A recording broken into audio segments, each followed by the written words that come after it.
హల్లెలూయా, హల్లెలూయా. మొట్టమొదటిగా ఏ అర్హత లేకపోయినా, యోగ్యత లేకపోయినప్పటికీ తన కృపచేత నన్ను ఇక్కడ నిలబెట్టిన మన తండ్రి అయిన దేవునికి, మన ప్రభువైన యేసుక్రీస్తు నామములో నా కృతజ్ఞతాస్తుతులు చెల్లిస్తున్నాను.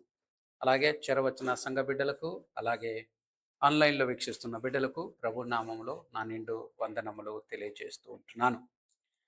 ఈ దినం మనం బైబిల్ స్టడీలో భాగంగా ఆదికాండం 13వ అధ్యాయాన్ని ధ్యానించుకోబోతూ ఉంటున్నాం. గడిచినటువంటి బుధవారం రోజు మనం ఆదికాండం 12వ అధ్యాయాన్ని ధ్యానించుకున్నాం. అందులో అబ్రహాముకు దేవుడిచ్చినటువంటి వాగ్దానం, తర్వాత అబ్రహాం గారు ఏ రీతిగా దారి తప్పిపోయారు అనేటువంటి విషయాన్ని 10 నుంచి 20 వచనంలో చూసాం. మరి 10 నుంచి 20 వచనాల్లో మరి ఆ దేశంలో కరువు వచ్చినప్పుడు అబ్రహాం గారు ఎలా ప్రవర్తించారు, ఏ విధంగా మరి ఆ యొక్క భయం కారణంగా పాపంలో అబద్ధాలు ఆడాడు, ఇవన్నీ కూడా మనం గడిచినటువంటి వారం తెలుసుకున్నాం. మరి ఆయన జీవితం ద్వారా మనం గొప్ప పాఠాలు నేర్చుకున్నాం. అంటే అబ్రహాం గారు తప్పు చేసినప్పటికీ కూడా దేవుడు తన వాగ్దానాన్ని మరచుటకు అన్యాయస్తుడు కాదు. కాబట్టి ఆయన తన కృప చేత అబ్రహాం గారి పట్ల మరి తన ప్రేమను కృపను కనపరిచి తిరిగి మరి కనాను దేశానికి నడిపించడానికి కృప చూపించాడని మనం చదువుకున్నాం. అయితే ఈ యొక్క 13వ అధ్యాయానికిలోని మొదటి వచనానికి మనం వచ్చినట్లయితే, అబ్రాము తనకు కలిగిన సమస్తమును, తన భార్యను, తనతో కూడానున్న లోతును వెంట పెట్టుకొని ఐగుప్తులో నుండి నెగేబునకు వెళ్ళాను. 12వ అధ్యాయంలో మనం చూస్తాం, కరువు కారణంగా అబ్రాము ఎక్కడికి వెళ్ళాడు? ఐగుప్తుకి వెళ్ళాడు. అక్కడ భయముతో శారాయిని తన చెల్లెలని చెప్పడం ద్వారా ఒక తప్పు చేశాడు. అయినప్పటికీ దేవుడు తన కృపతో అతన్ని కాపాడి ఐగుప్తు నుండి బయటికి తీసుకొని వచ్చాడు. అయితే మనం ఇక్కడ గమనిస్తే అబ్రాహాం గారు ఆ యొక్క ఐగుప్తు నుండి తిరిగి కనాను దేశానికి వస్తున్న దృశ్యంతో ఈ యొక్క వచనం ప్రారంభమవుతుంది. ఇది కేవలం ప్రయాణం మాత్రమే కాదు, దేవుని చిత్తానికి తిరిగి వచ్చిన ప్రయాణంగా మనం చూస్తాం. ఇక్కడ చూడండి, మనం ఇక్కడ ఈ యొక్క 13వ అధ్యాయం మొదటి వచనం చూస్తే, మరి 12వ అధ్యాయంలో అబ్రాహాం తప్పు చేశాడు, అతడు విశ్వాసంలో తడబడ్డాడు. కానీ దేవుని మాత్రం విడిచిపెట్టలేదు. కీర్తనల గ్రంథం 37వ అధ్యాయం 23, 24 వచనాలు చదివితే అక్కడ వ్రాయబడింది ఒక మాట: ఒకడి నడత యెహోవా చేతనే స్థిరపరచబడును, వాని ప్రవర్తన చూసి ఆయన ఆనందించును. యెహోవా అతని చెయ్యి పట్టుకొని ఉన్నాడు గనుక అతడు నేలను పడినను లేవలేక ఉండడు.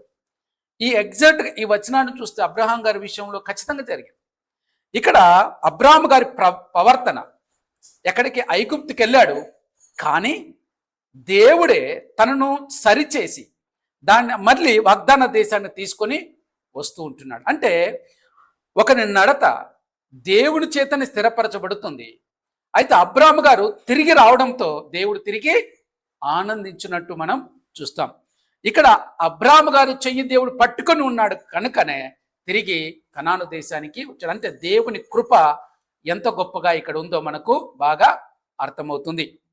కాబట్టి ఇక్కడ మనం గమనించాలి, దేవుడు ఎప్పుడు కూడా పరిపూర్ణులనే ఉపయోగించడు, కానీ తన కృపను ఆశ్రయించి తిరిగి వచ్చే వారిని ఆయన ఉపయోగిస్తాడు.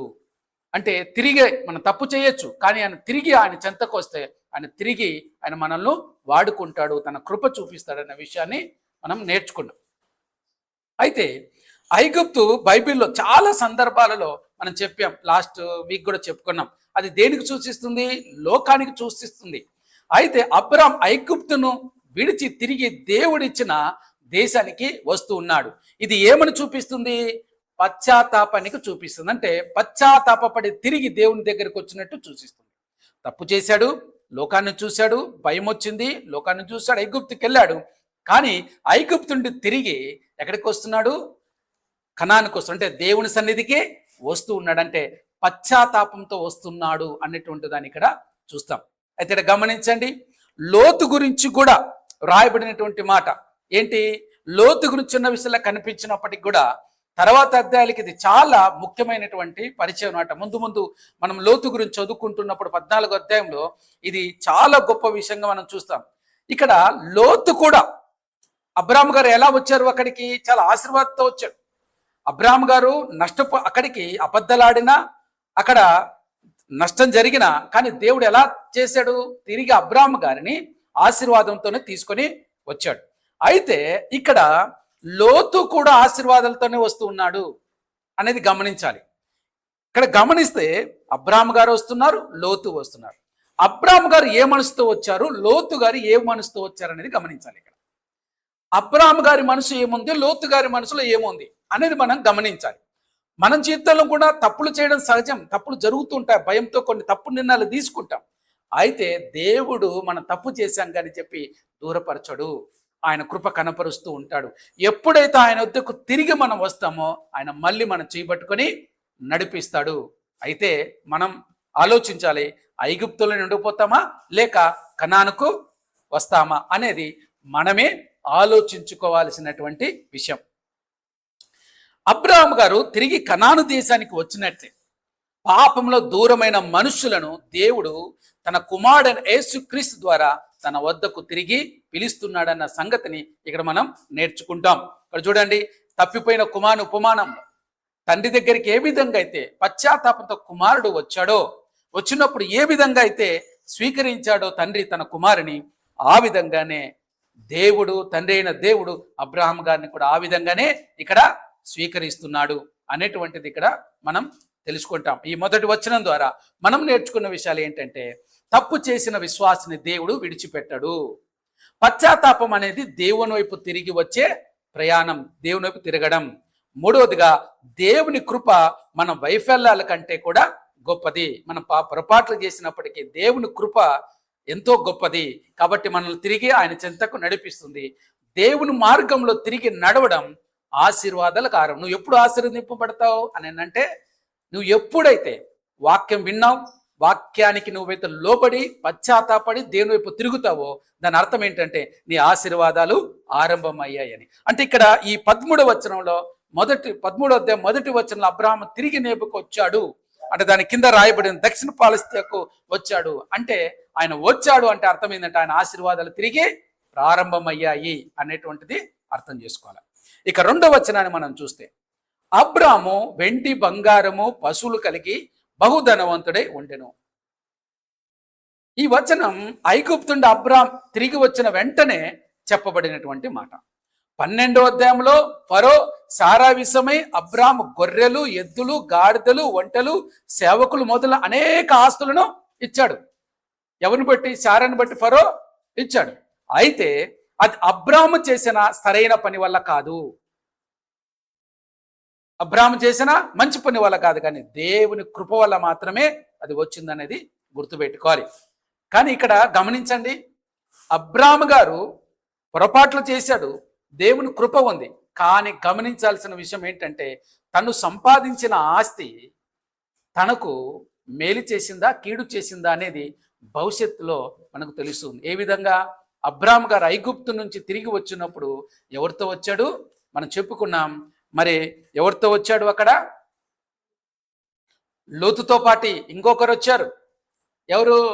ఇస్మాయిల్కు తల్లైనటువంటిది ఎవరు? హాగరు. మర్చిపోవద్దు మనం. హాగరును తీసుకొని వచ్చాడు. అక్కడే సమస్య మొదలైంది. అంటే అబ్రాహాము ధనంతో వచ్చాడు కావచ్చు, కానీ కుటుంబంలో సమాధానం లేదు, తర్వాత చాలా ఇబ్బంది పడ్డాడు.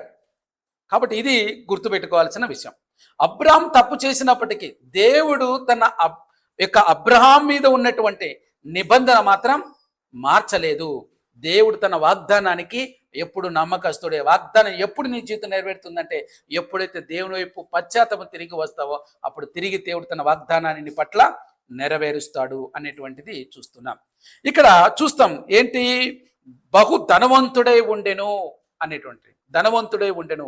హెబ్రీ భాషలో కాబేద్ అనే పదం దీని కొరకు వాడబడింది. అంటే దీని అర్థాలు ఏంటంటే, భారంగా ఉండుట, గొప్పవాడై ఉండుట, గౌరవించబడుట, ధన సంపదలో సమృద్ధిగా ఉండుట. అంటే అబ్రాహాం వద్ద కొంత ఆస్తి మాత్రమే లేదు, ఆ కాలానికి అత్యంత ధనవంతులలో ఒకడిగా ఎదిగాడు అబ్రామ్ గారు.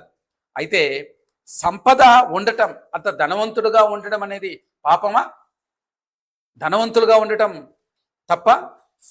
బైబిల్ ఎప్పుడు కూడా అలాంటి బోధ ఎప్పుడు చేయలేదు. ధనం పాపం కాదు, గడిచిన సండే మాట్లాడుకున్నాం. ధనం పాపం కాదు, కానీ ధనాపేక్ష మాత్రమే పాపం అన్నాను. ధనాన్ని ప్రేమించడమే ప్రమాదం. ధనాపేక్ష కలిగిన వాడు సమస్త కీడులు తనకి భయంకరంగా చేస్తుంది. అంటే ఏంటి? తిమోతి రాసిన మొదటి పత్రిక 6:10 అంటుంది, ధనాపేక్ష సమస్త కీడులకు మూలము. ధనం ఉండటం తప్పు కాదు, కానీ ధనాపేక్ష ఉండటం తప్పు అని అంటుంది అనేది గుర్తుపెట్టుకోవాలి. అయితే అబ్రామ్ ఎందుకు ఆశీర్వదించబడ్డాడు? దేవుడు అతన్ని ధనవంతుని చేసిన కారణం అతని గొప్పతనం కాదు, కానీ దేవుడు అప్పటికే వాగ్దానం చేశాడు. ఏ వాగ్దానం చేశాడు? 12:2 ఏమన్నాడు? నిన్ను గొప్ప జనముగా చేస్తాను, నిన్ను ఆశీర్వదిస్తాను, నీ నామను గొప్ప చేస్తాను, నువ్వు ఆశీర్వాదంగా నొందువు అని అన్నాడు. అంటే ఈ సంపద దేవుని నిబంధనలో భాగము. అయితే సంపద ఉన్న అబ్రామ్ గారు సంపదకు బానిస కాలేదు. మనం గమనిస్తే ఇక్కడ చూడండి, మనం తర్వాత వచనాలు చదివితే మనకు ఆ విషయము బాగా అర్థమైపోతుంది. ఇక్కడ చూడండి, మనం తర్వాత వచనాన్ని చదువుకుందాం. అతడు ప్రయాణం చేయుచు దక్షిణం నుండి బేతేలు వరకు, అనగా బేతేలుకును హాయికిని మధ్య తన గుడారం మొదట ఉండే స్థలమునకు వెళ్ళి అని ఉంది. అంటే అబ్రామ్ ఐగుప్తులో తన విశ్వాసంలో తడబడ్డాడు. భయంతో శారాని తన చెల్లెళ్ళని చెప్పాడు. అయితే దేవుడు అతను తిరిగి కానానుకు తీసుకొని వచ్చాడు. ఈ యొక్క వచనంలో మనం గమనించాల్సిందంటే, అబ్రామ్ గారు యాదృచ్ఛికంగా తిరిగి రాలేదు. ఎలా వచ్చాడు? ఒక ప్రత్యేకమైన స్థలానికి తిరిగి వచ్చాడు. ఏంటది? అక్కడ ఏం రాయబడింది? అక్కడ చూడండి, ఏం రాయబడింది? మొదట వండిన స్థలముకు అన్నాడు. మొదట గుడారం వేసిన స్థలముకు. అంటే ఏంటిది? భౌగోళిక ప్రయాణం కాదు, ఇది ఆత్మీయ పునరాగమనం. అంటే ఆత్మీయంగా తిరిగి, దాని అర్థం ఏంటంటే ఆయన తిరిగి ఆత్మీయతలో మళ్ళీ అడుగు పెట్టాడు అనేటువంటి అర్థం. ఇప్పుడు బేతేలు అని అంటే అర్థం ఏంటంటే, బేత్ అంటే ఇల్లు, ఏల్ అంటే దేవుడు. అంటే బేతేల్ అంటే దేవుని ఇల్లు లేదా దేవుని నివాస స్థలం. ఆ కాలంలో అక్కడ ఆలయం లేదు. అయినప్పటికీ అబ్రామ్ అక్కడ దేవుని ఆరాధించినందున ఆ స్థలం అతని ఆత్మీయ జీవితంలో ప్రత్యేక స్థానం పొందింది. ఇక్కడ హాయి పట్టణాన్ని చూస్తాం. హాయి అనే పట్టణం పేరు హెబ్రీలో ఏముందంటే శిథిలాలు లేదా పాడైపోయిన స్థలాలు అనే భావనను చూస్తుంది. ఒకవైపు బేతేలు దేవునిల్లు, మరొక వైపు శిథిలమైన హాయి పట్టణం. అబ్రాము తన గుడారాన్ని ఈ రెండింటి మధ్య వేసుకున్నాడు. ఇది విశ్వాసకి ఏమని గుర్తు చేస్తుంది? మనం కూడా ఈ లోకంలో జీవిస్తున్నప్పుడు దేవుని వైపు తిరిగి ఉండాలని బోధిస్తుంది. ఒక పక్క హాయి లోకం, ఒక పక్క బేతేలు దేవుని నివాసస్థలం. నువ్వు మధ్యలో ఉన్నప్పుడు నువ్వు ఎటువైపు తిరగాలి? బేతేలు వైపే తిరగాలి. అందుకే ఇక్కడ రాయబడినటువంటి మాట ఏంటి? మొదట తన గుడారం ఎక్కడైతే వేసుకున్నా అక్కడికి తిరిగి వెళ్ళినట్టు చూస్తున్నాం. అబ్రామ్ తన ఆత్మీయ ప్రారంభమైన స్థలానికి తిరిగి వచ్చాడు. ఎందుకంటే అక్కడే అతడు దేవుని సన్నిధిని అనుభవించాడు కాబట్టి. అంటే ఏంటి? కొన్ని సందర్భాల్లో మన జీవితంలో కూడా దేవునితో ఉన్న మొదటి ప్రేమ, మొదటి అంకిత భావం, మొదటి ఆరాధన గుర్తు చేసుకొని తిరిగి రావాల్సిన అవసరము ఉంటుంది. అంతేకాదు అబ్రామ్ ఐగుప్తు వచ్చిన కొత్త మార్గాన్ని వెతకలేదు, ఇంకొక మార్గంలోకి వెళ్ళలేదు. తిరిగి ఎక్కడికి వచ్చాడు? ఎక్కడైతే దేవుడు తనతో పలికాడో, ఎక్కడైతే దేవుడు తను ఆశీర్వదించాడు అదే స్థలానికి తిరిగి వచ్చాడు. అంటే ఏంటి? పశ్చాత్తాపంతో తిరిగి వచ్చాడు అనేటువంటిది. అంటే ఏంటి? ఎక్కడ నువ్వు పోగొట్టుకున్నావో అక్కడికే తిరిగి రా, నువ్వు ఆశీర్వదించబడతావు. అందుకే ప్రకటన గ్రంథం 2:4-5 అంటుంది, ఎఫెసు సంఘానికి ప్రభు చెప్పిన మాట, నీ మొదటి ప్రేమను విడిచితివి, ఎక్కడి నుండి పడితేవో జ్ఞాపకం చేసుకుని పశ్చాత్తాపడి మొదటి క్రియలు చెయ్యుము అంటున్నాడు. నువ్వు అంటే అబ్రాహాము గారు చేస్తున్నది ఏంటి? ఎక్కడైతే దేవుని మొదట ప్రేమించేవాడో, ఆరాధన చేశాడో తిరిగి ఆ ప్లేస్కు వచ్చాడు. వాక్యం సెలవిస్తుంది ఏంటంటే, నువ్వు ఎక్కడ పడితో జ్ఞాపకం. ఎక్కడ పడ్డాడు? ఐగుప్తులో అక్కడి నుంచి ఐగుప్తు ప్రయాణమై పడిపోయాడు. అయితే జ్ఞాపకం చేసుకున్నాడు, పశ్చాత్తాపడ్డాడు, తిరిగి ఆ స్థలానికి వచ్చాడు. అబ్రాహాం గారు ఇక్కడ గమనించండి, తన గుడారం మొదటున్న స్థలంలోకి వెళ్ళి అంటున్నాడు. అబ్రాహాం అక్కడ కూడా గుడారంలోనే నివసించాడు. ఎందుకు ఇల్లు కట్టలేదు? గడిచిన వారం చెప్పుకున్నాం. హెబ్రీయులకు రాసిన పత్రిక 11వ అధ్యాయం 9-10 వచనాల్లో అబ్రాహాం గుడారం నివసించాడు. ఎందుకంటే దేవుడు నిర్మించిన నిత్య నగరాన్ని ఎదురు చూస్తూ ఉన్నాడు. రాబోయేటట్టు ఆ మహాపట్టణం కొరకు ఆయన ఎదురు చూస్తున్నాడు. ఇది శాశ్వతమైనటువంటిది కాదు అనేటువంటి దానిని అబ్రాహాం గారు మొదటి నుంచే గుర్తిస్తూ వస్తున్నాడు. అబ్రాహాం గారు బేతెలు వైపు తిరిగినట్లే యేసుక్రీస్తు ద్వారా దేవుడు మనల్ని తన సన్నిధికి తిరిగి పిలుస్తున్నాడు. ప్రభు అంటున్నాడు కదా, నేనే మార్గము, నేనే సత్యము, జీవమును అంటున్నాడు. దేవుని సన్నిధికి తిరిగి వచ్చే మార్గం ఒక స్థలము కాదు, ఒక వ్యక్తి. అదే యేసుక్రీస్తు ప్రభు. మన జీవితంలో కూడా ఐగుప్తులు ఉంటాయి, భయం ఉంటుంది, అపజయం, రాజీ, పాపం, ఇలాంటివన్నీ మన జీవితంలో ఉంటాయి. కానీ దేవుడు మనల్ని తిరిగి ఏమంటాడు? పిలుస్తూ ఉంటున్నాడు. మనం ఆలోచించుకోవాలి, నాలో దేవునితో నా మొదటి ప్రేమను కోల్పోయానా? నేను తిరిగి ఆయన సన్నిధికి రావడానికి సిద్ధంగా ఉన్నానా? నా హృదయం బేతెల వైపు ఉందా లేదా హాయి వైపు ఉందా అని మనం ప్రశ్నించుకోవాలి. ఈ వచనం మనకు నేర్పే పాఠం ఏంటంటే, నిజమైన పశ్చాత్తాపం దేవుని సన్నిధి తిరిగి తీసుకువస్తుంది. దేవునితో గడిపిన అనుభవాల స్థలాలను మనం మరవకూడదు. విశ్వాసి లోకంలో యాత్రికుడే, అతని శాశ్వత నివాసం పరలోకం. దేవుని దగ్గరకు తిరిగి రావడానికి ఆలస్యం ఎప్పటికీ చెయ్యకూడదు. అయితే ఒకటి గుర్తుపెట్టుకోవాలి, బేతేలు అనే భౌతిక స్థలానికి ప్రత్యేకమైన ఆధ్యాత్మిక శక్తి ఉంది అని మన పొరపాటున కూడా అనుకోకూడదు. బైబిల్ దృష్టిలో పవిత్రత ఆ స్థలంలో కాదు, దేవుని సన్నిధిలో ఉంది. స్థలాల్లో లేదు, దేవుని సన్నిధిలో ఉంది. అబ్రాహాం గారు అక్కడికి తిరిగి రావడం ఒక స్థలాన్ని మహిమపరచడం కాదు, కానీ దేవునితో తన సంబంధాన్ని పునరుద్ధరించుకోవడాన్ని సూచిస్తుంది. ఇప్పుడు 4వ వచనం చదువుకుందాం. తాను మొదట బలిపీఠం కట్టిన చోట చేరాను. అక్కడ అబ్రాహాము యెహోవా నామమున ప్రార్థన చేసెను. ఇక్కడ చూడండి, అబ్రాహాం గారు తిరిగి వచ్చిన తర్వాత అతడు కొత్త బలిపీఠం కట్టాడా? లేదు. గతంలో దేవుని ఆరాధించిన అదే బలిపీఠం దగ్గరికి తిరిగి వచ్చాడు. బలిపీఠం అంటే ఏంటంటే దేవుని ఆరాధించే స్థలం, బలి అర్పించే స్థలం, దేవునితో నిబంధనను గుర్తు చేసుకునే స్థలం, కృతజ్ఞత మరియు సమర్పణకు చిహ్నం బలిపీఠం. అబ్రాహాం గారు బలిపీఠం కట్టిన ప్రతిసారి ఏమని తెలియజేస్తున్నాడంటే, తనకు దేవునితో ఉన్న సంబంధాన్ని ప్రకటిస్తూ ఉన్నట్టు. అతడు నగరాలను కట్టలేదు. ఏం కట్టాడు? బలిపీఠాలు కట్టాడు. అంటే దీని అర్థం ఏంటి? తనకు ప్రాధాన్యం ఆస్తులు కాదు, తనకు ప్రాధాన్యం ఆరాధన, దేవుని సన్నిధి తనకు ఇష్టమైనటువంటిది అనేది ఇక్కడ మనం చూస్తున్నాం. ఇక్కడ అంటాడు, యెహోవా నామమున ప్రార్థన చేశాను అంటాడు. హెబ్రీ భాషలో అయితే యెహోవా నామమును పిలిచాడు అనే అర్థం ఉందన్నమాట. యెహోవా నామమును పిలిచాడు. దీనిలో అర్థం ఏంటి అంటే, యెహోవాను పిలిచాడంటే ఆయన ఆరాధన చేశాడు, స్తుతి చెల్లించాడు, దేవునికి ప్రార్థన చేశాడు, దేవునిపై ఆధారపడుతున్నాడు. దేవుని మహిమను బహిరంగ ప్రకటించడం అంటే అర్థం ఏంటంటే, అక్కడ ఉన్నట్టు తన చుట్టూ ఉన్నటువంటి వారికి అబ్రాహాం గారు ఏమని చెప్తున్నాడంటే, ఇదిగో నేను ఆరాధిస్తున్న యెహోవాయే నిజమైన దేవుడు అని తెలియపరచటం, దాని యొక్క యెహోవా నామమున ప్రార్థన చేయటం అనేటువంటిది అర్థం.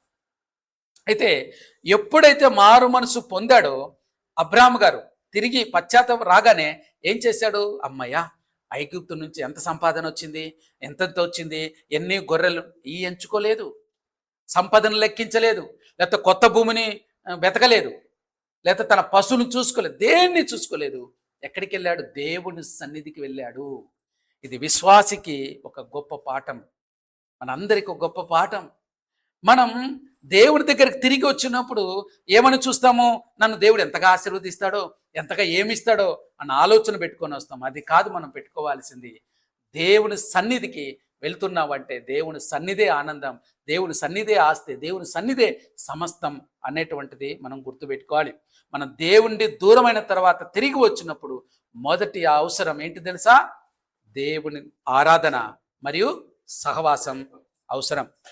అబ్రాహాం గారి జీవితంలో గడిచిన వారం కూడా చెప్పుకున్నాం. 2 విషయాలు బాగా గుర్తుపెట్టుకోవాలి. ఏంటంటే 2 విషయాలు బాగా కనిపి, ఒకటి గుడారం, రెండోది బలిపీఠం.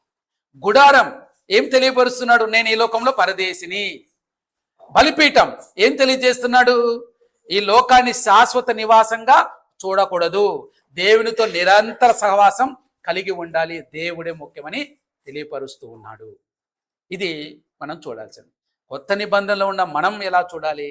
ఈరోజు మనం బలిపీఠాలు కట్టాలా? రాళ్ళతో బలిపీఠాలు కట్టాల్సిన అవసరం లేదు. కానీ యేసుక్రీస్తు ప్రభు శిలువపై ఒకేసారి సంపూర్ణ బలి అర్పించాడు. అందుకనే హెబ్రీయులకు రాసిన పత్రిక 10వ అధ్యాయం 10 నుండి 14 ప్రకారం క్రీస్తు బలి పరిపూర్ణమైంది, దానికి మరొక బలి అవసరం లేదు. అయితే మనం ఇంకా దేవునికి బలులు అర్పించవలసి ఉంది. ఏమిటా బలులు? నీ హృదయమే బలిపీఠమై ఉండాలి. మొట్టమొదటిగా నీ హృదయంలోనే ఒక బలిపీఠం కట్టాలి. నీవు అంటే ఆయనకు మొదటి స్థానం ఇవ్వాలి. నువ్వేం చేయాలి? స్తుతి బలి చెల్లించాలి. హెబ్రీయులకు రాసిన పత్రిక 13:15 వచనం, ఆయనకి ఏం చెల్లించాలి? స్తుతి బలి చెల్లించాలి. రెండవదిగా రోమిలికి రాసిన పత్రిక 12వ మొదటి వచనం సెలవిచ్చినట్టుగా మన జీవితాలు సజీవంగా బలిగా సమర్పించాలి. మూడవదిగా హెబ్రీయులకు రాసిన పత్రిక 13:16 సెలవిచ్చినట్టు మనం దయా మరియు దాన ధర్మాలు అనేటువంటిది మనము బలిగా అర్పించాలి అనేటువంటిది మనం జ్ఞాపకం పెట్టుకోవాలి. కాబట్టి అబ్రాహాం బలిపీఠం దేవునితో సహవాసానికి ఒక చిహ్నం అయితే, క్రీస్తు శిలువ ద్వారా మనకు దేవుని సన్నిధిలోకి నేరుగా ప్రవేశించే మార్గం తెరవబడింది. హెబ్రీయులకు రాసిన పత్రిక 4వ అధ్యాయం 16వ వచనం అంటుంది, కాబట్టి కృపా సింహాసనం వద్దకు ధైర్యంతో చేరుదము. మనం ధైర్యంగా ఆయన దగ్గరికి వస్తాం. అంటే మన ఆరాధన స్థలం, మన ఆరాధన ఒక స్థలానికి పరిమితం కావద్దు, క్రీస్తు ద్వారా దేవుని సన్నిధిలో జరుగుతుంది. కాబట్టి ఈరోజు మరి ఈ వచనం ద్వారా మన జీవితం అన్వయించుకోవాల్సింది ఏంటంటే, నా జీవితంలో దేవునితో సహవాసానికి మొదటి స్థానం ఉందా? ఆరాధనకు మొదటి స్థానం ఉందా? కష్టాల తర్వాత నేను ముందుగా దేవుని దగ్గరికి వస్తున్నానా, లేక నా సమస్యలు నేనే పరిష్కరించుకోవాలని చూస్తున్నానా? మూడవదిగా నా ఇల్లు, నా కుటుంబం, నా సేవ ఇవి దేవుని ఆరాధనకు కేంద్రాలుగా ఉన్నాయా అనేది మనం ప్రశ్నించుకోవాలి. నిజమైనటువంటి పునరుద్ధరణ అంటే నిజమైన పశ్చాత్తాపం ఎక్కడ కనిపిస్తుంది? ఆరాధనలో కనిపిస్తుంది. నువ్వు చేసే ఆరాధన బట్టి అర్థమవుతుంది నువ్వు ఎంత పశ్చాత్తాపడుతున్నావని. దేవుని సన్నిధికి తిరిగి రావడం ఆత్మీయ జీవితానికి పునాది అనేది గుర్తుపెట్టుకోవాలి. విశ్వాస జీవితంలో ఆరాధనకు మొదటి స్థానం ఉండాలి. క్రీస్తు ద్వారా మనకు దేవుని సన్నిధిలోకి స్వేచ్ఛగా ప్రవేశించే అవకాశం లభించింది అనేటువంటిది మనం నేర్చుకుంటాం. బాగా గుర్తుపెట్టుకోండి, ప్రత్యేక స్థలాలు, రాళ్ళ బలిపీఠాలు లేదా భౌతిక బలిపీఠాలకు ఆధ్యాత్మిక శక్తి ఉందనుకోవడం సరైన పద్ధతి కాదు. కొత్త నిబంధన ప్రకారం విశ్వాసి దేవునిని ఆత్మతోనూ సత్యముతోనూ ఆరాధిస్తాడు. యోహాను సువార్త 4:23-24లో మరి ఎవరికి చెప్పాడు? సమరయ స్త్రీతో చెప్పాడు కదా దేవుడు. కాబట్టి అబ్రాహాం బలిపీఠం యొక్క ప్రధాన ఉద్దేశం దేవునితో ఉన్న సంబంధాన్ని ప్రకటించటం, కానీ ఇది ఆరాధించవలసిన వస్తువు కాదు. అందుకే అంటాను, మన హృదయమే దేవుని ఆలయంగా ఉండాలి. దేవునికి బలిపీఠం ఎక్కడ కట్టాలి? హృదయంలో కట్టాలంటే ఆయన మొదటి స్థానం దేవునికి ఇవ్వాలి.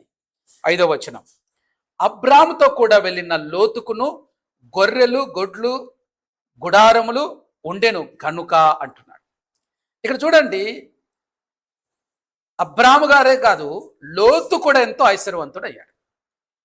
లోతు ఆశీర్వాదాలు పొందడానికి ప్రధాన కారణం ఏంటి?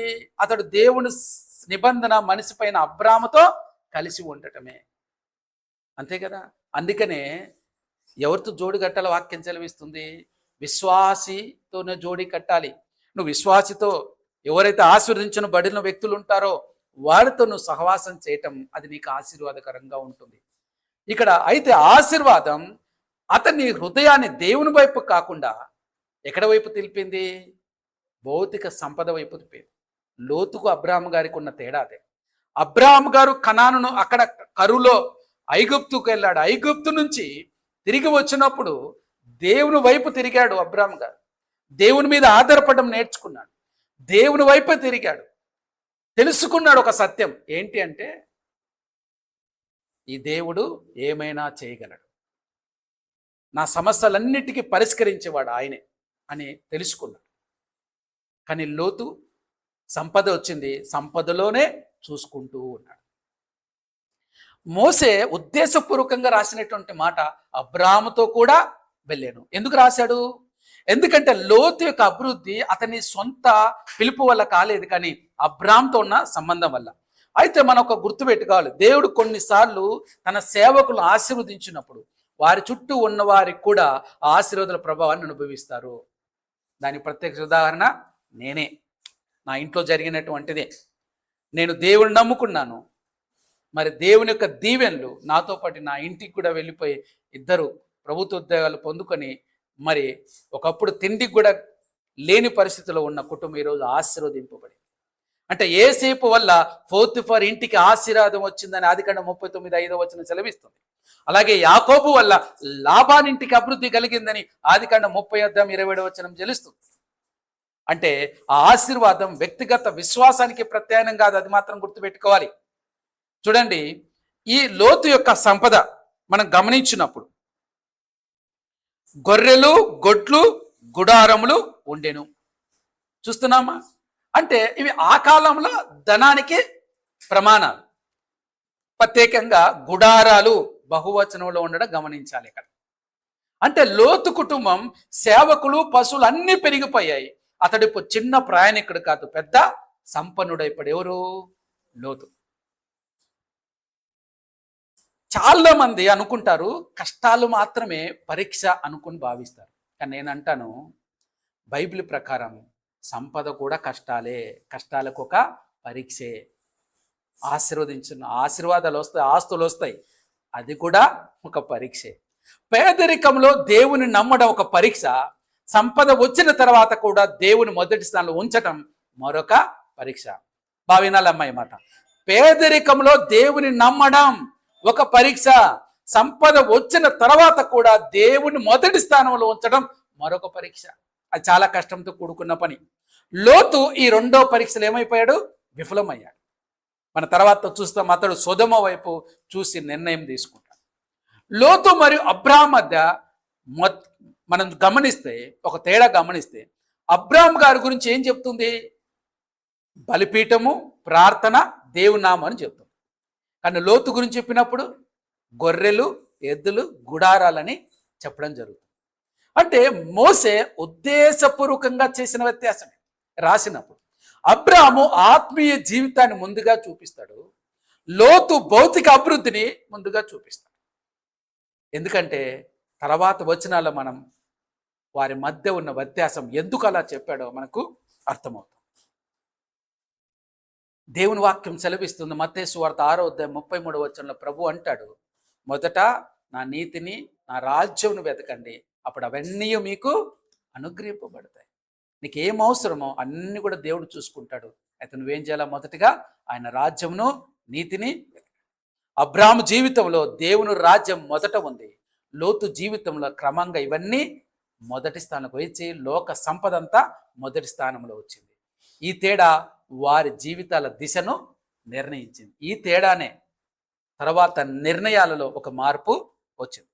మన సంఘాల్లో ఉండవచ్చు, దేవుని సేవకులతో కలిసి ఉండవచ్చు. గడిచిన సండే కూడా మనం మాట్లాడుకున్నాం, గేహాజు గురించి మాట్లాడు. ఎవరి దగ్గర ఉన్నాడు? ఎలీసా దగ్గర ఉన్నాడు. ఎలీసా దగ్గర ఉన్నంత మాత్రాన మరో ఎలీసా అవ్వలేదు గేహాజీ. అర్థమవుతుందా? మన సంఘంలో ఉంటాం, సేవకులతో ఉండొచ్చు, దేవుని ఆశలు అనుభవించవచ్చు, కానీ మన విశ్వాసం వ్యక్తిగతమా, లేక నేను ఇతరుల విశ్వాసం నీడలోనూ జీవిస్తున్నాను? గేహాజీల విశ్వాసం లేదు అక్కడ. గేహాజీకి లోక సంపదమైన నమ్మకం. ఈరోజు నువ్వు మంచి సంఘానికి వస్తున్నావు, మంచి వాక్యం వింటున్నావు, సేవకులతో ఉంటున్నావు, కలిసి జీవిస్తున్నావు. అయితే దేవుడు అంటున్నాడు, వారి విశ్వాసం వారిది, మరి నీ విశ్వాసం నీదే అంటున్నాడు. కాబట్టి దేవునికి నా సొంత సంబంధం ఉందా, దేవునితో నాకు వ్యక్తిగత సహవాసం ఉందా అనేది ప్రశ్నించుకోవాలి. ఇక మనం ఈ యొక్క మొదటి నుంచి 5 వచనాలు చూస్తే చూడండి. అబ్రాము ఐగుప్తు నుండి తిరిగి వచ్చాడు, మొదటి వచనం. రెండవ వచనంలో దేవుడిచ్చిన ఆశీర్వాదాలతో ఉన్నాడు. మూడోది బేతేలుకు చేరుకున్నాడు. నాలుగోది బలిపీఠం వద్ద యెహోవాను ఆరాధించాడు. 5వ వచనంకి వచ్చి లోతు కూడా భౌతికంగా అభివృద్ధి చెందాడు. ఇక 6వ వచనం నుంచి మనం జాగ్రత్తగా గమనించండి. వారు కలిసి నివసించుటకు ఆ ప్రదేశం చాలకపోయాను, ఎందుకనగా వారి ఆస్తి వారు కలిసి నివసింపలేనంత విస్తారమై ఉండేది. ఇందాక చెప్పుకున్నాను, ఆస్తి రావడం కూడా ఒక పరీక్షే, అది కూడా ఒక శ్రమకు దారి తీస్తూ ఉంది. ఇక్కడ గమనిస్తే అబ్రాహాము ఐగుప్తు తిరిగి వచ్చాడు, దేవుని ఆరాధించాడు. లోతు అబ్రాహాము ఇద్దరు కూడా ధనవంతులయ్యారు. సమస్య ఇక్కడ పేదరికం వల్ల రాలేదు. చూడండి, అబ్రాహాం గారికి లోతు గారికి మధ్య సమస్య దేనివల్ల వచ్చింది? పేదరికం వల్ల రాలే, ఐశ్వర్యం వల్ల వచ్చింది, సమృద్ధి వల్ల వచ్చింది. ఇక్కడ గమనించండి, ఇక్కడ దేశం అంటే కనాను దేశం మొత్తం కాదు, వారు ఆ సమయంలో నివసిస్తున్న ప్రాంతంలోని మేత భూములు సరిపోలేదు. అంటే ఏంటి? వారి దగ్గర ఉన్న గొర్రెలు, ఎద్దులు, మేకలు, సేవకులు అన్నిటికీ కూడా సరిపడంత మేత, నీరు అందుబాటులో లేకపోయింది. అంటే ఇది భూమి కొరత కాదు, వనరుల పరిమితి. అంటే భూమి సరిపోకపోవడం అంటే వాళ్ళు ఉండటానికి స్థలం సరిపోవడం కాదు, అప్పుడు ఎంతో ఖాళీ స్థలాలు ఉంటాయి కదా, అది కాదు. అంటే వారికి కావలసిన వనరులు పరిమితి ఉంది అనేటువంటిది చూస్తాం. అయితే దేవుని ఆశీర్వాదం సమస్యను సృష్టించిందా? దేవుడు ఇచ్చాడు ఆశీర్వాదం కదా అది. మరి ఆశీర్వాదం వచ్చింది, ఇద్దరికి వచ్చింది, మరి సమస్యను సృష్టించిందా? కాదు. దేవుని ఆశీర్వాదం చెడు కాదు, కానీ ఆశీర్వాదాలు నిర్వహించడానికి జ్ఞానం అవసరం, గుర్తుపెట్టుకోవాలి. దేవుడిని ఆశీర్వదిస్తాడు, కానీ దేవుడు ఇచ్చిన ఆశీర్వాదాన్ని నిలుపుకోవడం చాలా ముఖ్యమైనటువంటిది, దానికి జ్ఞానం అవసరము అని మాట్లాడుతున్నాడు. దేవుడు ఆశీర్వాదం పెంచుతాడు, మనిషి ఆ పెరుగుదలను ఎలా నిర్వహిస్తాడో అక్కడే పరీక్ష మొదలవుతుంది. అదే కారణంగా తర్వాత సేవకుల మధ్య కలహం మొదలవుతుంది. గుర్తుపెట్టుకోండి, ప్రతి అభివృద్ధికి కొత్త బాధ్యత ఉంటుంది. దేవుడిని ఆశీర్వదించాడా, అయితే దాని అర్థం ఏంటంటే నీకు ఒక కొత్త బాధ్యత దేవుడు ఇస్తున్నాడు అని అర్థం. చిన్న కుటుంబానికి వచ్చే సమస్యలు ఒక రకంగా ఉంటాయి, పెద్ద కుటుంబానికి వచ్చే సమస్యలు మరొక రకంగా ఉంటాయి. చిన్న సంఘానికి ఒక రకమైన సవాళ్ళు ఉంటాయి, పెద్ద సంఘానికి మరొక రకమైన సవాళ్ళు ఉంటాయి. దేవుడు అభివృద్ధి ఇచ్చినప్పుడు దానికి తగినటువంటి పరిణితి కూడా అవసరమే, గుర్తుపెట్టుకోవాలి. అభివృద్ధి మాత్రమే సరిపోదు, ఆధ్యాత్మికమైనటువంటి పరిపక్వత కూడా పెరగాలి. అది చాలా ఇంపార్టెంట్. మెచ్యూరిటీ, స్పిరిచువల్ మెచ్యూరిటీ కూడా పెరగాలి అనేటువంటిది మనం బైబిల్ కూడా ఏ వాస్తవాన్ని కూడా దాచదు. ఒకవేళ తప్పు చేశారా, తప్పు గురించి చెప్తుంది బైబిల్. అబ్రాహాము గారు దేవుని మనిషే, లోతు అతని బంధువే, అయినప్పటికీ వారి మధ్య సమస్య ఏర్పడే పరిస్థితి వచ్చింది. బైబిల్ దేవుని ప్రజల జీవితాలను అలంకరించేమి చూపదు, ఉన్నది ఉన్నట్టు చూపిస్తుంది, జరిగినట్టే చూపిస్తుంది. ఇది బైబిల్ యొక్క విశ్వసనీయతకు ఒక ఉదాహరణ. అయితే దేవుని చిత్తంలో ఉన్న వారికి సమస్యలు వస్తాయి. కొన్నిసార్లు అనుకుంటాం దేవుడు నాతో ఉంటే సమస్యలు రావు అనుకుంటాం, కానీ బైబిల్ అలా చెప్పట్లేదు. అబ్రాహాము దేవుని చిత్తంలో ఉన్నాడు కదా, అయినా ఒక పెద్ద సమస్య వచ్చింది. ఏమిటా సమస్య? విశ్వాస జీవితంలో సమస్యలు రావడం దేవుడు విడిచిపెట్టాడని కాదు. వారి మధ్య సమస్యలు వచ్చిందంటే అర్థం ఏంటి? దేవుడు వారిని వదిలిపెట్టాడని కాదు. ఆ సమస్యలను ఎలా ఎదుర్కొంటామనేది కూడా చాలా ముఖ్యమైనటువంటిది. యోహాను సువార్త 16వ అధ్యాయం 33వ వచనంలో ప్రభు అంటాడు, లోకములో మీకు శ్రమ కలుగును, అయినేను ధైర్యంగా ఉండి నేను లోకమును జయించి ఉన్నాను అంటాడు. క్రీస్తును అనుసరించే జీవితంలో సమస్యలు ఉంటాయి, కానీ క్రీస్తు మనకు జ్ఞానము, సమాధానం మరియు మార్గదర్శకత్వాన్ని కూడా ఇస్తాడు.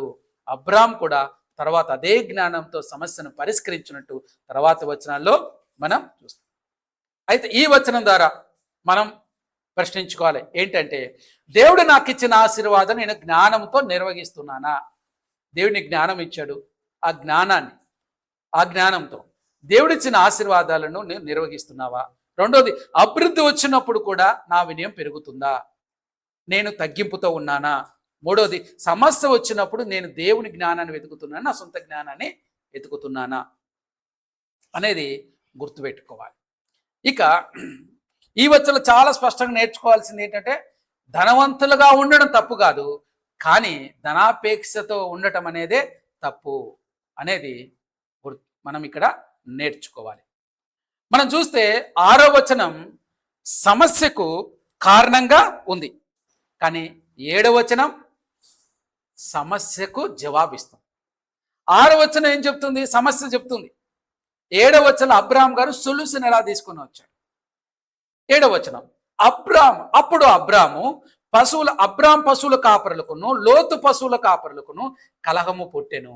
ఆ కాలమందు కనానీయులు పెరిజ్జీయులు ఆ దేశంలో కాపురము ఉన్నారు. ఇక్కడ గమనించండి, కలహం అబ్రహాము లోతు మధ్య కాదు. బాగా చూడండి, అక్కడ మొదట వారి కాపరుల మధ్య ప్రారంభమయ్యింది.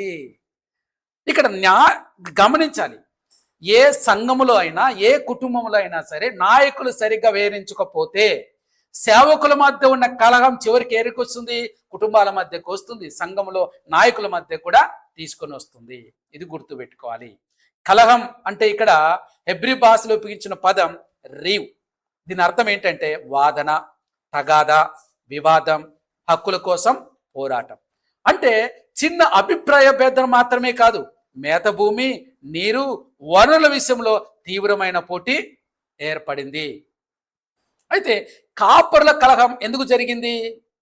మేత భూమి పరిమితంగా ఉంది, బావుల నీటి వినియోగంపై పోటీ ఉండవచ్చు, ఎవరి మంద ముందుగా మేయాలనే వివాదం ఉండవచ్చు. ప్రతి కాపరి తన యజమాని ప్రయోజనాన్ని కాపాడాలని చూస్తాడు. ఇది మానవ స్వభావాన్ని బట్టి వచ్చేటటువంటిది. అయితే 7వ వచనంలో సెకండ్ దాంట్లో చూస్తే అక్కడ ఆ మాట చెప్పాడు, కలహము వచ్చింది. ఇక్కడ ఆ కాలమందు కనానీయులు పెరిజ్జీయులు ఆ దేశంలో కాపురం ఉన్నారు. ఇది మోసే గారు ఎందుకు ప్రత్యేకంగా ఈ విషయాన్ని ప్రస్తావించాడు? దీనికి 3 కారణాలు. వారు అల్పసంఖ్యాకులు. అబ్రాము లోతు ఆ దేశానికి ఏం యజమానులు ఏం కాదు. దేవుడు ఆ దేశాన్ని వాగ్దానం చేశాడు, కానీ ఇంకా వాగ్దానం పూర్తిగా జరగలేదు. చుట్టూ అన్యజనులు ఉన్నారు. అలాంటి సమయంలో అంతర్గత కలహం ప్రమాదకరం. రెండోది, వారి సాక్ష్యం దెబ్బతినే ప్రమాదం ఉంది. అన్యజనులు చూస్తున్నారు, దేవుని ఆరాధించే కుటుంబం తమలో తాము పోట్లాడితే దేవుని నామానికి అపకీర్తి కలుగుతుంది. ఈ విషయాన్ని అబ్రాం బాగా అర్థం చేసుకున్నాడు. అందుకే తర్వాత వెంటనే శాంతికి ముందుకు వచ్చాడు. కనానీయులు ఇక్కడ ఇంకొక విషయం బాగా గుర్తుపెట్టుకోండి, బాహ్య శత్రువుల కంటే అంతర్గత విభేదం ప్రమాదకరమైన కనాను పెరిజ్జీవుల కంటే కూడా ప్రమాదకరం ఏంటి తెలుసా? అంతర్గతమైనటువంటి విషయాలు చాలా ప్రమాదకరం అంటున్నారు. కనానీయులు శత్రువులు, కానీ ఆ సమయంలో వారికంటే పెద్ద సమస్య లోపలే మొదలైంది. ఏంటి? వారిద్దరి సేవకుల మధ్య. బైబిల్ కూడా ఎన్నోసార్లు ఈ విషయం చెప్తుంది. దేవుని ప్రజలు బయట నుండి కాకుండా లోపల నుండి కూడా బలహీనపడవచ్చు. మనం చూస్తూ ఉంటున్నాం. ఎక్కడో సంఘాలలో చీలిపోవడానికి కారణం ఎక్కడో బయటోళ్ళు కాదు, సంఘంలో ఉన్నవారే. కుటుంబాలు ఎక్కడో చీలిపోయింటే కారణం బయటోళ్ళు కాదు, ఇంట్లో ఉన్నవారే. ఇది బాగా గుర్తుపెట్టుకోవాలి. కాబట్టి మనం చూస్తే ఇక్కడ అబ్రాము గారు ఏమైనా సరే ఒక మాట మాట్లాడారా? మనం చూస్తే తర్వాతి వచనాల్లో మనం గమనిస్తే మనం చూస్తే 8వ వచనం చూస్తాం. కాబట్టి అబ్రాము, మన బంధువులు గనక నాకును నీకును నా పశువుల కాపరు నీ పశువుల కాపరుల కలహం ఉండకూడదు. ఈ దేశమంతయు నీ ఎదుట ఉన్నది కదా, దయచేసి నన్ను విడిచి వేరుగా నుండువు. నువ్వు ఎడమ తట్టుకు వెళ్ళినడలా నేను కుడి తట్టుకును, నువ్వు కుడి తట్టుకు వెళ్ళేడలా నేను ఎడమ తట్టుకు వెళ్ళుదనని లోతుతో చెప్పగా. అబ్రాము గారిని గమనించండి. కలహాన్ని పెంచుతున్నాడా? లేదు. గెలవాలని చూస్తున్నాడా? లేదు. ఏం వెతికాడు? సమాధానం వెతికాడు. ఒక దైవికమైన నాయకుడికి ఉండవలసిన లక్షణం ఏంటంటే సమాధానాన్ని వెతికేవారుగా ఉండాలి. మత్తయి సువార్త 5వ అధ్యాయం 9వ వచనంలో ప్రభు అంటాడు, సమాధానపరచువారు ధన్యులు, వారు దేవుని కుమారులని అనబడతారు. అంతేకాదు పౌలు గారు 12వ అధ్యాయం రోమిలికి రాసిన పత్రిక 12వ అధ్యాయం 18లో అంటారు, సఖ్యమైతే సాధ్యమైనంత వరకు మీరు అందరితోనూ సమాధానంగా ఉండుడి అంటాడు. అబ్రాహాం గారు ఈ విషయాన్ని చాలా జాగ్రత్తగా గమనించారు. యేసుక్రీస్తు ప్రభు దేవునికి మనుషులకి మధ్య మాత్రమే కాదు, మనుషుల మధ్య కూడా సమాధానం తీసుకురావడానికి వచ్చాడు. అందుకనే ఎఫెసీయులకు రాసిన పత్రిక 2వ అధ్యాయం 14 వచనం ఉంటుంది, ఆయనే మన సమాధానం. అందుకే క్రీస్తును అనుసరించేవారు కలహాన్ని పెంచేవారు కాదు, సమాధానం కలిగించేవారుగా ఉండాలి. కానీ నేటి క్రైస్తవ సంఘాలు ఎలా ఉంటున్నాయి? సమాధాన పరిచేవారుగా ఉంటున్నారు, కలహాన్ని పెంచేవారుగా ఉంటున్నారు. వారిలో క్రీస్తు నివసిస్తున్నాడా లేకపోతే ఎవరు నివసిస్తున్నారు అనేది మనం గమనించాలి. కాబట్టి ఈ వచనం ద్వారా నేర్చుకోవాల్సిన మాటలు, నా మాటలు సమాధానాన్ని పెంచుతున్నాయా లేదా కలహాన్ని పెంచుతున్నాయా? నా కుటుంబంలో, సంఘములో, సేవలో నేను ఐక్యతను కాపాడుతున్నా లేదా చిచ్చులు పెడుతున్నానా? నన్ను చూసే అవిశ్వాసులకు నా జీవితం మంచి సాక్ష్యంగా ఉందా అనేటువంటిది మనం గుర్తుపెట్టుకోవాలి. ఆశీర్వాదాలు పెరిగినప్పుడు కలహాలు కూడా పెరిగే అవకాశం ఉంది. చిన్న వివాద నిర్లక్ష్యం చేస్తే పెద్ద విభేదాలుగా మారవచ్చు. దేవుని ప్రజల ఐక్యత లోకానికి ఒక సాక్ష్యము. నిజమైన నాయకుడు కలహాన్ని గెలవడు కాదు, కానీ సమాధానం నిలబెట్టడానికి ప్రయత్నిస్తాడు, అందుకోసం తనను తాను తగ్గించుకుంటాడు అనేటువంటిది కూడా ఇక్కడ మనం చూస్తాం. అయితే 8-9 వచనాల్లో మనం ఇంకా లోతుగా గమనిస్తే అబ్రాహాము గారు లోతుతో ఏమంటున్నాడు? ఈ సంభాషణ మొదట ప్రారంభించింది ఎవరు? అబ్రాహాము గారు ప్రారంభిస్తున్నారు. చాలా గొప్ప విషయం. వయసులో పెద్దవాడు అబ్రాహాము గారు, కుటుంబానికి నాయకుడు అబ్రాహాము గారు, దేవుని పిలుపు పొందింది కూడా అబ్రాహామే. అయినప్పటికీ అన్ని అర్హతలు ఉన్నా, అన్ని యోగ్యతలు ఉన్నా కూడా అబ్రాహాము గారే తనను తాను తగ్గించుకొని మొదటి అడుగు వేశాడు. ముందు సమాధానాన్ని అబ్రాహాము గారే కోరాడు. నిజమైన గొప్పతనం తన హక్కులు నిరూపించుకోవడంలో కాదు, నేను గొప్పవాణ్ణి, నేను ఇంటికి పెద్దను అని దాంట్లో నిరూపించుకోవడంలో కాదు, కానీ కుటుంబాలలో అందరి మధ్య సమాధానం నిలబెట్టేవాడే నిజమైనటువంటి నాయకుడు అనేది గుర్తుపెట్టుకోవాలి. కలహము అనేది కుటుంబాలలో ఉండకూడదు. హెబ్రీ భాషలో ఇది ఒక బలమైన అభ్యర్థన. దాని అర్థం ఏంటంటే దయచేసి ఈ కలహము కొనసాగకూడదు. అబ్రాహాము సమస్యను చిన్నదిగా తీసుకోలేదు, అదే సమయంలో దాన్ని పెద్ద యుద్ధంగా కూడా మార్చలేదు. ప్రారంభంలో పరిష్కరించాలని కోరుకున్నాడు. ఇదే జ్ఞానవంతమైనటువంటి నాయకుడికి ఉండవలసిన లక్షణం. ఇక్కడ చూడండి, అబ్రాహాము గారు మాట్లాడినటువంటి జ్ఞానయుక్తమైన మాటలు ఏంటి చూడండి. మనం బంధువులము గనుక అంటున్నాడు. లోతు నిజానికి అబ్రాహాము సోదరుని కుమారుడు. అబ్రాహాము సోదరుని కుమారుడు. అయితే అబ్రాహాము ఇక్కడ ఏమంటున్నాడు? మనం బంధువులం, సహోదరులం అని ఎందుకు అన్నాడు? హెబ్రీ భాషలో ఆక్ అనే పదం కేవలం సొంత సోదరునే కాదు. ఇక్కడ బంధువు అంటే అక్కడ వాడిన పదం సోదరుడు అనేటువంటి బంధువు, ఒకే కుటుంబానికి చెందినవాడు, ఒకే వంశానికి చెందినవాడు అనే అర్థాల్లో కూడా ఉపయోగించబడుతుంది. అంటే ఇక్కడ దాని వెనుక ఉన్న ఆత్మీయ భావం మరింత గొప్పది అని. అంటే ఏంటి? అబ్రాహాము గారు ఏం చెప్తున్నారు? మన బంధం భూమి కంటే గొప్పది, ఆస్తి కంటే మన సంబంధం విలువైనది అనేటువంటి మాట చెప్తుంటున్నాడు. చూడండి, అబ్రాహాము గారు తన హక్కును ఉపయోగించుకుంటున్నాడా? లేనే లేదు. నేను పెద్దవాని, నా మాటే శాసనం అన్నాడా? లేదు. తన హక్కును ఎవరి చేతిలో పెట్టాడు? దేవుని చేతిలో ఉంచాడు.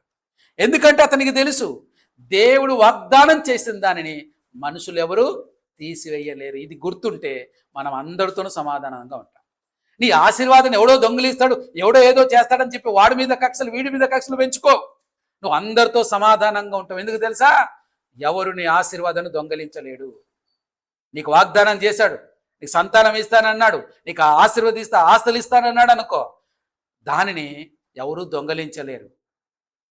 పోగొట్టుకుంటే ఎవరు పోగొట్టుకుంటారో తెలుసా? మన స్వయంకృత అపరాధం వల్లనే పోగొట్టుకుంటారు.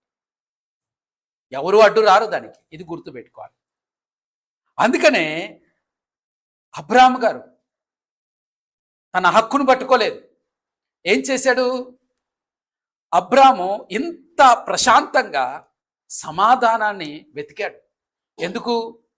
అతనికి తెలుసు ఏంటి అంటే అబ్రాహాము గారు ఇక్కడ నేను పరదేశిగా ఉన్నాను అని భావిస్తున్నాడు కాబట్టే సమాధానాన్ని వెతకలిగాడు. నువ్వు ఈ భూమి చుట్టూ తిరుగుతున్నావు, ఈ భూమిలోనే దీవించబడాలి, నేను ఇక్కడే ఉంటాను, ఇక్కడ నేను పిల్లల తరాలని 100 ఏళ్ళు జీవిస్తాను అనుకున్నవాడు ఎప్పుడు కూడా ఇతరులతో గొడవలు పడడానికి చూస్తూ ఉంటాడు. ఎవరైనా ఒక మాట అంటే ఉండలేడు, ఏదైనా ఒక మాట తట్టుకోలేడు. ఎందుకు? ఈ భూమి మీదనే. చాలామంది వంశాల గురించి మాట్లాడుతూ ఉంటారు. ఏంటి మా వంశం అంటే ఏమనుకున్నావు అంటారు. నేను అంటాను, ఎన్ని రోజులు ఉంటావు ఆ వంశంలో? ఎన్ని రోజులు ఉంటావు ఈ భూమి మీద? కొందరు అంటారు, నేను పలాని మిద్దె కట్టాను, ఇన్ని బిందె అంటాను. ఎన్నెళ్ళు ఉంటావు ఆ ఇంట్లో? ఉంటావా జీవితాంతం? ఉండలేవు. అబ్రాహాము గారు ఆ స్థలాల మీద ఆధారపడలేదు, తన ఆస్తుల మీద ఆధారపడలేదు. ఎవరి మీద ఆధారపడ్డాడు? దేవుని వాగ్దానంపై ఆధారపడ్డాడు. దేవుని వాగ్దానం నమ్మిన వ్యక్తి ప్రతి విషయానికి పోరాడాల్సిన అవసరము అనుభవించడు. అతనికి తెలుసు, దేవుడు నాకు ఇవ్వాలనుకున్న దేవుడు తీసుకోలేరని తెలుసు. ఫిలిప్పీయులకు రాసిన పత్రిక 2వ అధ్యాయం 5-8 వచనాల్లో పౌలు గారు అంటాడు, ఏమంటాడంటే, ఆయన తనను తాను తగ్గించుకొని తనను తాను రిక్తునిగా చేసుకొని వచ్చాడు. ఎందుకు? నీ కోసం, నా గురించి వచ్చాడు. సమాధానం మన మధ్య, తండ్రి మధ్య సమాధానం తను తాను తగ్గించుకున్నాడు. అలాగే మనల్ని తగ్గించుకున్నప్పుడే సమాధానం కలుగుతుంది. నేనెందుకు పోవాలా, నేనెందుకు చేయాలి అనేటువంటి భావన ఉండకూడదు. మనం కార్లలో కూడా ప్రయాణం చేస్తున్నప్పుడు నేనెందుకు పోవాలి, ఇట్లా వాడు పోతాడు, వాడే పోవాలా అని అంటాం. అలా ఉండకండి. సమాధానం కలిగి ఉండి, మనం దేవుని బిడ్డలం కాబట్టి మనం అలాగుండాలి. సమాధానం పరిచేవారు ధన్యులని మత్తయి సువార్త 5వ అధ్యాయం 9వ వచనం ఉంటుంది. అబ్రాహాము సమాధానాన్ని కోరినట్లే క్రీస్తు మనకు దేవునితో సమాధానాన్ని కలిగించాడు. అంతేకాకుండా ఈ 9వ వచనంలో మనం బాగా గమనించినట్లయితే, అబ్రాహాము చెప్పిన మాటలో బలవంతం లేదు, ఆజ్ఞ లేదు, ఒత్తిడి లేదు. లోతుకు ఏం చేశాడు? స్వేచ్ఛనిచ్చాడు. అంటే దేవుడు నాకు వాగ్దానం చేసిన భూమిని కాపాడడానికి నేను తొందరపడడం, దేవుడే తన వాగ్దానాన్ని నెరవేర్చుతాడు. ఈ మాట వింటుంటే, ఈ మాట చదువుతుంటే నాకు కూడా ఎంత ధైర్యం కలుగుతూ ఉంది. దేవుడు వాగ్దానం చేసిన భూమిని కాపాడటానికి నేను తొందరపడను అంటున్నాడు. నేను తొందరపడాల్సిన అవసరం లేదు, తొందరపడి నిర్ణయాలు తీసుకోవాల్సిన అవసరం లేదు. ఆయన తన వాగ్దానాన్ని నెరవేరుస్తాడు అంటున్నాడు. ఈ విశ్వాసం మనకు ఉండాలి. మానవ దృష్టిలో చూస్తే అబ్రాహాము గారు పెద్దవాడు, దేవుడు పిలిచింది అబ్రాహాము గారిని, వాగ్దానం పొందింది అబ్రాహాము గారే, మొదటి ఎంపిక చేసిన హక్కు కూడా అబ్రాహాముదే. అయితే ఎందుకు మరి లోతుకు అవకాశం ఇచ్చాడు? ఎందుకంటే అబ్రాహాము భూమిని కాదు, భూమి ఇచ్చిన దేవుని నమ్మాడు. అతని భద్రత భూమిలో లేదు, దేవుని వాగ్దానంలో ఉంది. మనం చూస్తే అబ్రాహాము గారు తన యొక్క సేవకులకు, వారి సేవకులు, లోతు సేవకులకు మధ్య వచ్చిన గొడవను బట్టి భయపడలేదు. ఏదో జరిగిపోతుందిలే ఏమో అనుకు భయపడలేదు. ఎందుకంటే అబ్రాహాము గారు తన వాగ్దానం జ్ఞాపకం చేసుకున్నాడు. ఆదికాండం 12:2-3 వచనంలో, నేను నిన్ను ఆశీర్వదించేది. అబ్రాహాము అనుకున్నాడు, లోతు మంచి భూమి తీసుకున్నా దేవుడిని ఆశీర్వదించడం ఇంకో మార్గాన్ని కలిగి ఉన్నాడు కాబట్టి నా దీవెన ఎక్కడికి పోదు, నేను ఎక్కడుంటే అక్కడ ఆశీర్వాదం. ఈ మాట ప్రతి క్రైస్తవుడు అనుకుంటే ఎంత బాగుంటుంది. నాలో క్రీస్తు ఉన్నాడు, నేను ఎక్కడుంటే అక్కడ ఆశీర్వాదం. నేను ఆశీర్వాదాల గురించి పరిగెత్తాల్సిన అవసరం లేదు, నేను ఎవరితో గొడవడాల్సిన అవసరం లేదు, నేను ఎక్కడ ఉంటే అక్కడ ఆశీర్వాదం అనేటువంటిది మనం తెలుసుకోవడం ఎంత బాగుంటుంది. గుర్తుపెట్టుకోండి, తగ్గించుకొని పోవడం అంటే అర్థం ఏంటంటే ఏదో చేతగాని వారం అని కాదు, బలహీనత అని కాదు దాని అర్థం. అంటే అక్కడ అనుకోవచ్చు, చేతగాని వాడు అందుకే వదిలేసుకున్నాడు, లేకపోతే నేనైతే అక్కడ ఉంటే గేహాజ్ అనుకున్నాడు. ఏమనుకున్నాడు? నేనైతే నా యజమాడు చేసినట్టు చేయను నేను, అందుకని ఏం తెచ్చుకున్నాడు? కుష్టు తెచ్చుకున్నాడు. అబ్రాహాము గారు అలాంటి కుష్టు తెచ్చుకోవాలనుకోలేదు, కానీ అబ్రాహాము గారు ఏమనుకున్నారంటే తగ్గించుకున్నారు. ఇక్కడ మనం చూస్తాం, కొందరిని చూసిన బలహీనత అనుకోవచ్చు, కొన్ని సందర్భాలలో మేము గొడవలు పడాం. మేము పాత చర్చిలో ఉన్నప్పుడు మమ్మల్ని ఎన్ని మాటలన్నా, ఎంత జరిగినా కూడా మేము మాట్లాడటానికి కారణం ఏంటంటే అది మా బలహీనతని కాదు. అలా ఉండటం బట్టే ఈరోజు దేవుని వాగ్దానాన్ని పొందుకోగలిగాం, దేవుని సన్నిధిని అనుభవించగలుగుతున్నాం. అబ్రాహాం బలహీనుడు కాదు, ధైర్యవంతుడే. ఎందుకంటే తర్వాత అధ్యాయంలో చూస్తాం లోతు గురించి ఎంతగా పోరాడాడో, ఎంత యుద్ధం చేశాడో మనం చూస్తాం.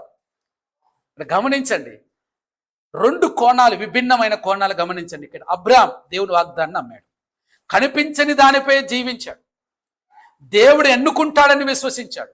కానీ లోతు కళ్ళతో చూసి ఎన్నుకున్నాడు, భౌతిక ప్రయోజనం ముందు ఉంచాడు, దేవుని చిత్తాన్ని అడిగినట్లు ఎక్కడా కనిపించనే లేదు. మత్తయి సువార్త 16:25 అంటుంది, తన ప్రాణమును రక్షించుకొనగోను ఓరువాడు దానిని పోగొట్టుకుంటాడు, నా నిమిత్తము దానిని పోగొట్టుకున్నవాడు దాన్ని పొందును. దేవుని నిమిత్తమై అబ్రాహాం గారు తన హక్కును పోగొట్టుకున్నాడు. అక్కడ దేవుని నిమిత్తమై సమాధానం కొరకు తన యోగ్యతను పోగొట్టుకున్నాడు, అన్ని పక్కన పెట్టాడు.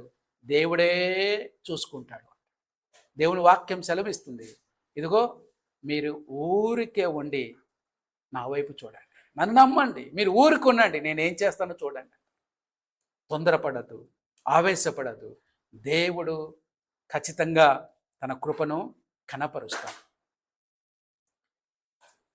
అబ్రాహాం గారు మనం గమనిస్తే ఆ నెమ్మది పొందుకున్నాడు, ఆ సమాధానంతో ఉన్నాడు. కాబట్టి ఆదికాండం 13:14-17 గమనిస్తే చివరికి దేవుడు మొత్తం ఆ దేశాన్ని అంతా కూడా ఎవరికి ధృవీకరించాడు? అబ్రాహాం గారికే ధృవీకరించాడు. గమనించండి, అబ్రాహాం గారు ఎలా అయితే తగ్గించుకున్నారో మనం కూడా తగ్గించుకుంటే అనేక సమస్యలు పరిష్కారం అవుతాయి. ఉద్యోగంలో, కుటుంబ ఆస్తుల్లో, సంఘ సేవలో, వ్యాపారంలో ప్రతి హక్కు కోసం పోరాడాల్సిన అవసరం ఉందా? లేక దేవుడు న్యాయం చేస్తాడని నమ్మి సమాధానాన్ని ఎంచుకోగలమా? ఇది సులభం కాదు, కానీ విశ్వాసానికి ఇక్కడే పరీక్ష మొదలవుతుంది. ఇక్కడ పరీక్ష మొదలవుతుంది. దేవునిపై విశ్వాసం ఉన్నవాడు తన హక్కును దేవునికి అప్పగించగలడు. దేవుడు చూసుకుంటాడు. దేవునికి అప్పచెప్పి మౌనంగా ఉండటం. వినయం అనేది, తగ్గింపు అనేది బలహీనం కాదు. అది దేనికి గుర్తు తెలుసా? విశ్వాసానికి గుర్తు. నేను ఈరోజు తగ్గించుకున్నానంటే ఎదుటోడు అనుకొని నేను ఎందుకు తగ్గించుకుంటున్నాను?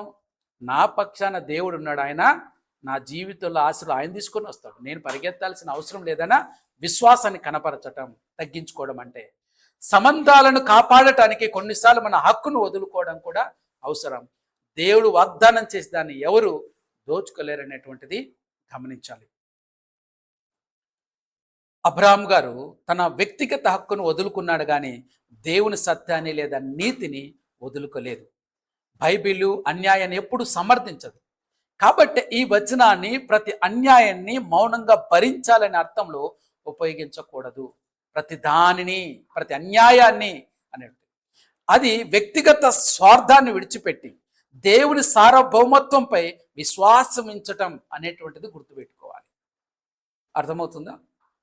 కాబట్టి మనం ఇక్కడ 9వ వచనం వరకు కూడా, 13వ అధ్యాయం 1 నుంచి 9 వచనాల వరకు కూడా ఈరోజు మనం నేర్చుకున్నాం. తర్వాత వచనాలు నెక్స్ట్ వీక్ మనం ధ్యానించుకుందాం. ఎందుకంటే ఆ 10వ వచనం నుంచే చాలా ముఖ్యమైనటువంటిది ఉంది. ఎందుకంటే లోతు తీసుకున్న నిర్ణయం, అబ్రాహాము గారు ఇచ్చిన ఆ మాటకు లోతు గారు మరి వెంటనే లేదు మీరు పెద్దవారు, మీరు తీసుకోండి ఏదన్నా, కానీ నేనేంటి తీసుకోవడం అని అన్నాడా, లేక స్వార్థముతో నిర్ణయం తీసుకుని వెళ్ళాడా అని మనకు తెలిసిందే అన్ని విషయాలు.